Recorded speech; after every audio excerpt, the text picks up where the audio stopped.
Samsung is all set to unveil the Samsung Galaxy Note 20 and Note 20 Ultra in a couple of weeks, and commercial release should happen in the month of August as well. But in many ways, the company's most interesting smartphone of this year is going to be the one that will see the light of the day later, maybe in the month of October.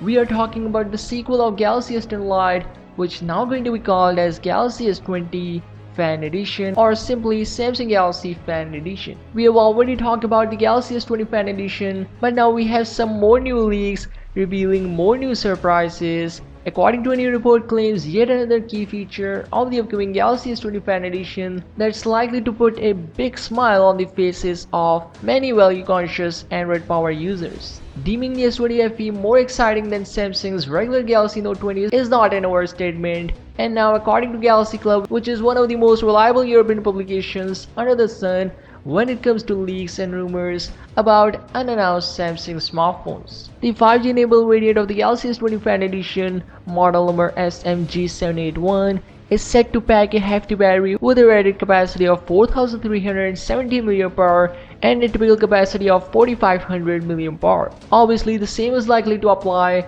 to the 4G model. In case you are wondering, that's the exact same battery capacity that both the S10 Lite and S20 Plus are rocking. Meanwhile, the 6.7-inch or so Note 20 is widely expected to feature a slightly smaller 4300 mAh cell, and with the 6.9-inch Note 20 Ultra, this is naturally pretty much guaranteed to raise the bar to 4500 mAh battery capacity. And yeah, that's right, the low-cost S20 Fan Edition 5G is likely to pack the same exact battery size as the ultra high-end and ultra expensive Note 20 Ultra 5G, and with the smaller and presumably lower 6.5 to 6.7 inch display, which results in more juice for a day, but the 120Hz will still be there, so not sure if this thing left the juice for you, but will definitely satisfy you while scrolling through news feeds. Also, you guys remember we have talked about the Galaxy S20 Fan Edition, where it was believed to have a 50 megapixel Samsung's ISOCELL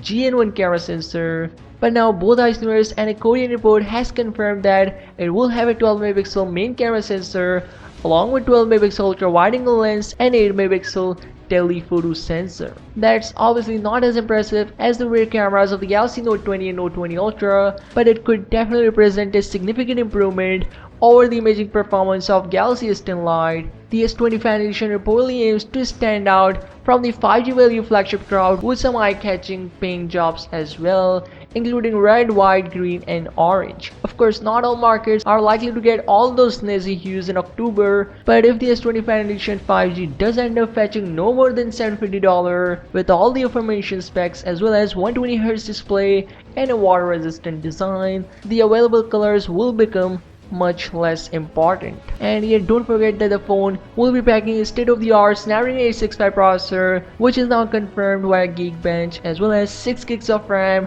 and a 128GB of internal base storage. So that is all on the Galaxy S20 Fan Edition. The 50 megapixel Samsung sensor will completely change the game, but now it's not happening. Do let me know what you think of it. In $750, are you getting one? And obviously make sure to like and subscribe if you haven't already, and I'll see you in the next one.